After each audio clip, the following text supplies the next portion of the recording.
Welcome back to the Crypto Report, everybody. I'm Cryptokip, and today we are going to be talking about a CRO coin bottom and a cryptocurrency bottom of the market. Are we there?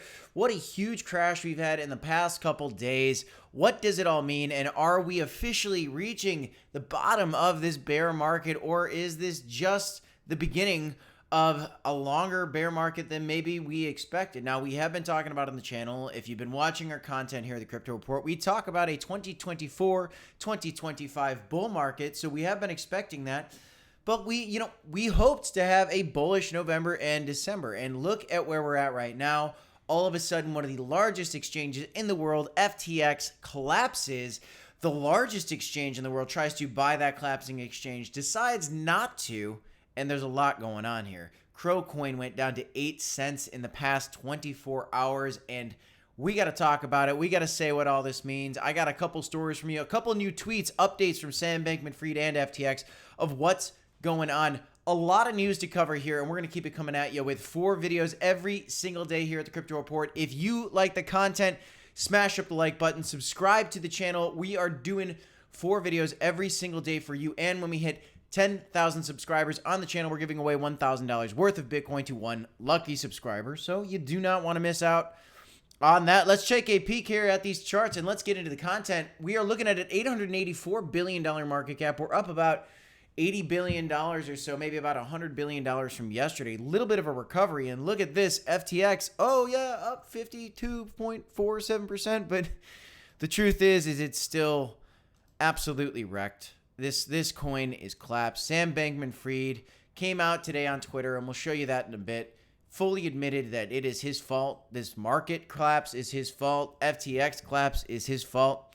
Though, it is trending. Solana is also trending. Solana had a massive crash on account of FTX and Meta research. So these are things we're dealing with right now. Bitcoin still below $18,000. Ethereum below $1,300. Guys, I'm going to be honest with you. I personally believe that there is more downside at this point. I'm going to come out and say it. That does not mean that I'm selling. That doesn't mean that I'm panicking out. Matter of fact, I'm excited about this downside action because I'm eager to buy. The longer these tokens are down, again, we've been talking about a 2024-2025 bull run. I've been anticipating on buying for the next year and a half or so leading into that bull market. And for the past year, I've been doing the same thing. I've just been buying. I believe in dollar cost averaging and holding for the long term. So that's what we're doing. And the lower this goes, the better chance we have of buying the bottom and getting more gains on the way up. Binance back above $303. Looking at Dogecoin up to just under 10 cents at 9 cents. Matic is really strong, guys. 24 hours. In the last 24 hours, it's up 31.86%. This is fantastic to see. Polygon is very, very strong right now. Very, very strong indeed. Looking at some of the other tokens here in the market, CRONOS is strong. 15% retracement, upward, coming back a little bit in the last 24 hours. CRONOS back to rank number 25. Guys, we've had some crazy volatility. As you can see here, CRONOS yesterday went down to the low 8-cent level, and it looks like we're recovering. Now, we've talked a little bit about the potential of a V-shaped recovery, and I want to be perfectly clear. I want to let you guys know, I do think that it is extremely possible that a V-shaped recovery happens. But I want to also show you this. You got to understand that today in the regular markets, the S&P 500 rallied by 4 or 5%. Nvidia, Tesla, you name it, all these traditional stocks, they soared today. Why? Because CPI and inflation data came out, and it looks like inflation is, in fact, getting better. It's not as bad as it was, and it's getting better. And now we're actually at a point where there's an 80% chance that we now go from a 0.75% interest rate hike to a 0.5% interest rate hike in the next FOMC meeting, which happens December 13th and 14th. And so that was very bullish news for the market. But I must give you a warning. Though we see a little bit of a V-shaped recovery right here on not only CRONOS, but the rest of the market. I mean, look, Bitcoin even yesterday is down to $15,000. Look at this. Look at this V. Boom. Looks like it's recovering. I do believe there's a strong chance that we have a little bit more downside, which means a more accumulation opportunities. Well, why am I all of a sudden being so bearish? Well, guys, I really think there's a lot more to unfold with the stories going on in the market with Sam Bankman-Fried, FTX, and Binance. Almada Research has done a lot. I think there's a lot more to unfold. So let's get right into it. Let's look at what's going on with Sam Bankman-Fried. He came out with a new tweet today, and I want to update you guys on this. We talk about all things exchange tokens on this channel. We've been doing that for the last 6-7 months. We've been talking about CRONOS, and we've been talking about FTX and Binance. And at one point, I'll admit, we liked FTX. And I even wanted to buy some. I bought the smallest amount, and I'm so glad I didn't buy more because look what happened. But nobody saw this coming, and everybody believed in Sam Bankman-Fried, and he was all over the press, and he was the second largest contributor to the Biden presidential campaign back in the last election cycle. And now he collapsed. So really a U-turn here, but let's get into what he said recently, and I'm going to break it down for you. So I'm going to read this tweet for you guys. Bear with me. Here's Sam Bankman-Fried. I'm sorry. That's the biggest thing. I messed up. I should have done better. And also, should have been communicating more very recently. Transparently, my hands were tied during the duration of the possible Binance deal, which, to his credit, is understandable. When you're doing an acquisition, you got to be careful about what you legally say. That there is truth to that. I wasn't particularly allowed to say much publicly. But, of course, it's on me that we ended up there in the first place. By there, he means bankrupt, which they're on their way to being bankrupt. So here's an update on where things are.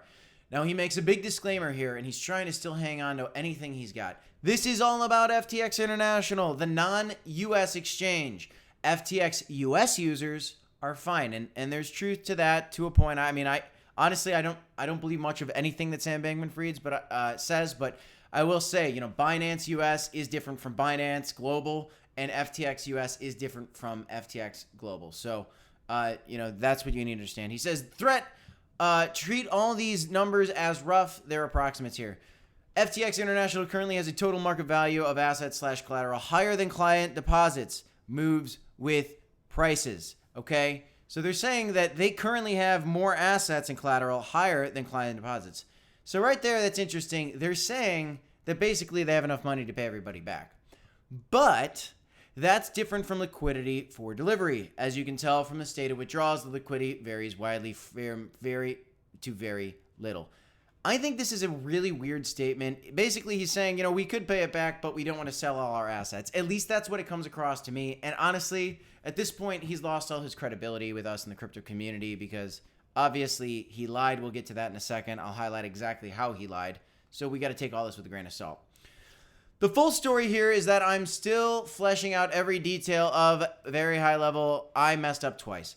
The first time, a poor internal labeling of bank-related accounts meant that I was substantially off my sense of users' margin. I thought it was way lower. He should probably know that, considering he's the CEO of the exchange. He needs to be on this, and he wasn't. So that's a big, big mistake. My sense before, leverage, 0x. U.S. liquidity, ready to deliver 24x. This is a bunch of, dark jargon numbers. This is not something that the average person understands. And so I'm not really going to go through this because, guys, he gives you a bunch of numbers. He's making a bunch of excuses. And so basically, here he continues, I was off twice. He was wrong. He's admitting that he's wrong. So good on him for admitting that he's wrong, but he's just, going on a long apology to hopefully save face in the public, right? Which tells me a lot of things, both specifically and generally, that I was bad at. And this is not very professional, by the way. I am editing his language. You can read it here. At a third time, in not communicating enough, I should have said more. I'm sorry. I was slammed. I am sorry. I was slammed with things to do and didn't give updates to you all. And so we are where we are, which sucks. And that's on me. I'm sorry. Anyway, right now, my number one priority by far is doing right by users. And I'm going to do everything I can to do that, to take responsibility and do what I can. So right now we're spending the week doing everything we can to raise liquidity. I can't make any promises about that, but I'm going to try and give anything I have to that will make it work. There are a number of players who we are in talks with, LOIs, term sheets, etc. We'll see how that ends up. Every penny of that and of the existing collateral will go straight to users unless or until we've done right by them. Guys, this is all good jargon, but at this point, again, Sam Bankman-Fried's lost all credibility. The more he talks, the less I believe him, and the less optimistic I am about, this resolving. I'm counting them out for the long run. Guys, I think FTX and Sam Bankman-Fried are dead in the water. After that, investors, old and new, and employees who have fought for what's right for their career and who weren't responsible for any of the mess-ups. Because at the end of the day, I was CEO, which means that there's a little asterisk here, was responsible for making sure that things went well. I ultimately should have been on top of everything. I clearly failed in that, and I'm sorry. This is another I'm sorry. He is being very apologetic. Very different tone than he's had in the past, and we'll get to that in a second. So what does this mean going forward? I'm not sure. That depends on what happens over the next week. And I'm going to pause here, and I'm going to say something that's a little controversial. Guys, there are people talking about whether or not Sam Bankman-Fried goes to jail over this. Now, I'm not saying he's going to. I'm not saying necessarily that he should. I'm saying that's what folks are saying. We're going to have to see how this plays out. And I do believe that this might be something that he's referring to in this statement because there's some things going on. And I do believe that what's gone on with FTX and Sam Bankman-Fried, as my partner Black Sea has said in a previous video, and by the way, if you guys didn't see his video earlier today, make sure you check it out. I'll link it for you right here. Talks a little bit about how this is criminal activity, guys. What they did was criminal activity. So he states some things that he knows.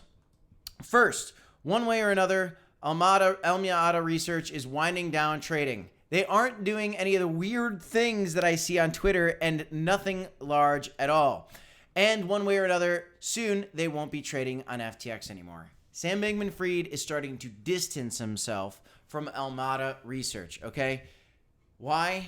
That's a good question. We have yet to see some of the illegal activity that Alameda did and what that means. And what he's referring to here about the weird things on Twitter, guys, again, not facts at all, but there are rumors that they were actually shorting Tether.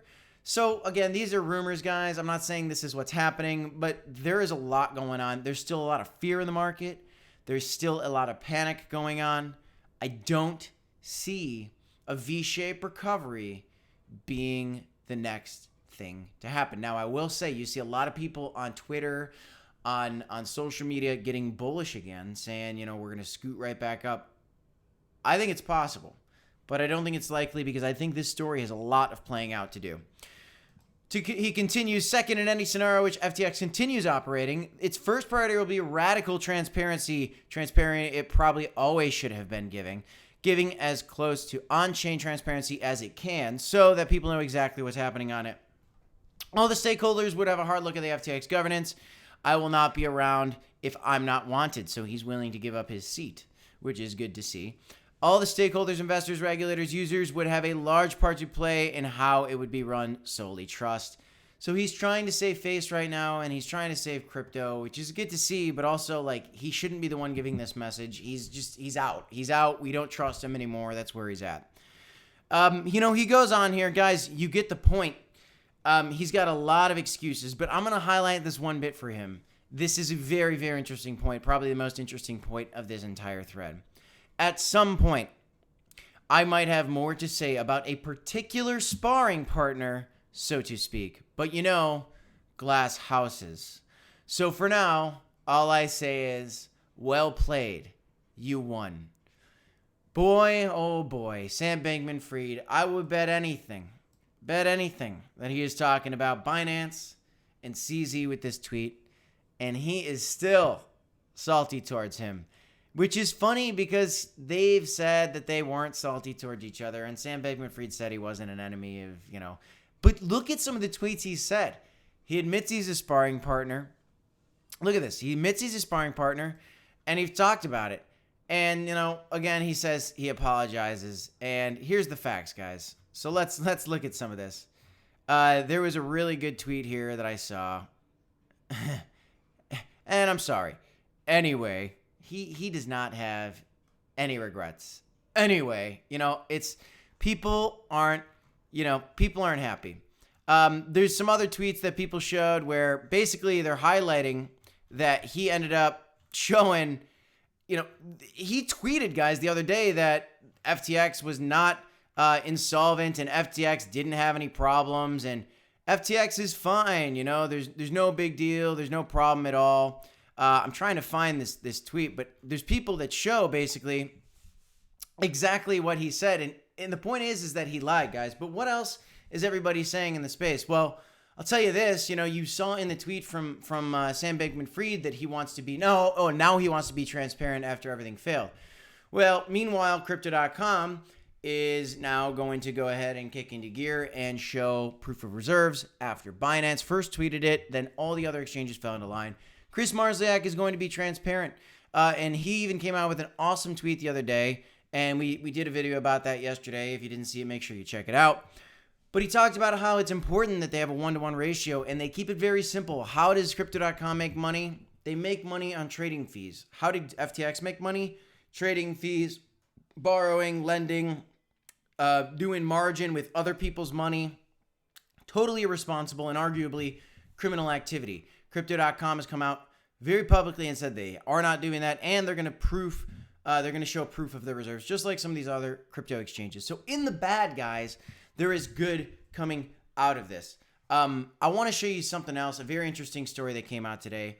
Michael Nagoveritz is the head of Galaxy Digital, which is a big investment firm. And this is him right here. And they love crypto and Bitcoin. He was heavily invested in FTX, and he does not expect to recover $77 million of exposure linked to FTX. Very controversial. He came out today and he said that he actually knows that El Salvador and President Nayib had significant exposure, and their exposure to Bitcoin was actually through FTX. This is what he came out and said today. Turns out, guys, that this was a lie, and CZ came at him for it. So here you go. This was the tweet. Man, the amount of misinformation is insane. I exchanged messages with President Nayib a few moments ago. He said, "We don't have any Bitcoin on FTX, and we never had any business with them. Thank God." So what's really weird is this tweet was deleted by the tweet author. And so I think, Mike Nagoveritz is trying to kind of walk this back. I don't know what was here. I missed it. If you know what was there, let me know in the comments down below. But, Mike Nagoveritz did some misinformation, and now he's walking it back, I think. And, they accused President Nayib of having exposure to FTX. He didn't. So that's a good relief to see for the El Salvador and President Nayib story. And it's also good to see that CZ is coming out and stopping misinformation. Is it really to a point where he needs to stop the spread of misinformation? It looks like it. Guys, misinformation isn't only with politics, it's with finance too. Look at this. So we got to be on our toes. We got to stay posted. Look, the other day, CZ and Binance wanted to buy FTX. They backed out the very next day. Now, they backed out for good reasons. By the way, let's talk about that for a second. A lot of people might be wondering why Binance backed out of the deal. Well, number one, they looked at the balance sheets and they looked at what they had going on financially, and obviously it was a disaster. They would have taken on a lot of losses. So now you got to ask yourself, as Binance and CZ, do I want to take on an exchange that totally died? Now, the users are bleeding. I'm not even going to get to retain those users. And regulators are going to be hawking down on that project. Do you really want to buy a project that's going to be chased down by authorities and made an example of? Probably not. I think he made a smart move by avoiding it, but unfortunately, it causes the opportunity for further bank run action on not only FTX, but potentially Solana, given the exposure to Almada Research, even though Almada and FTX are distancing themselves from each other. Or at least Sam Bankman-Fried is trying to distance himself from Almada Research. So, guys, as you can see here, there's a lot going on in the market. There is so much to talk about every single day. Let me show you one more thing before I let you go. We were talking about a bullish November and December, and look, unfortunately, we're down 14% so far this November. We could see some more downside, and also, of course, we could rebound up. We don't really see too many times where we've had a bearish November and a bullish December, but who knows? Nothing's perfect. History doesn't predict the future, but sometimes it rhymes. So we're going to have to see what happens here. One thing I want to note is inflation is looking like it is kind of slowing down a little bit. So that is good to see. But we're going to have to wait and see what happens here with crypto. I am personally bullish for the long term, but in the short term, look out, guys. Make sure you continue to DCA conservatively, dollar cost average in. maybe don't go to those fringe altcoins. Maybe focus in a little more on the top 20, top 25, top 50 coins. Focus in on the projects you love. Do your research, guys, and stay posted with everything crypto by following us at the Crypto Report. Make sure you hit the notification bell to stay posted with all things crypto. Again, we're doing 4 videos every single day. When we hit 10,000 subscribers on the channel, we're giving away $1,000 worth of Bitcoin to one lucky subscriber. And we have a Patreon going on. If you want to check it out in the link down below, join us at the Crypto Report community. Start a conversation with us. If you want some things to be talked about on the channel, you've got your opportunity to do so by talking to us a little bit on Patreon. We'll bring it forth every single chance we get in every video, and there's 4 videos a day. That's all I got today. I'm Cryptokip. This is the Crypto Report. Don't forget to smash up the like button, subscribe to the channel, and as always, guys, you got to remember to DCA, HODL, and we will see you in the next one. Thanks, everybody. I got 2 videos for you right here if you want to check them out. Have a great night. Peace.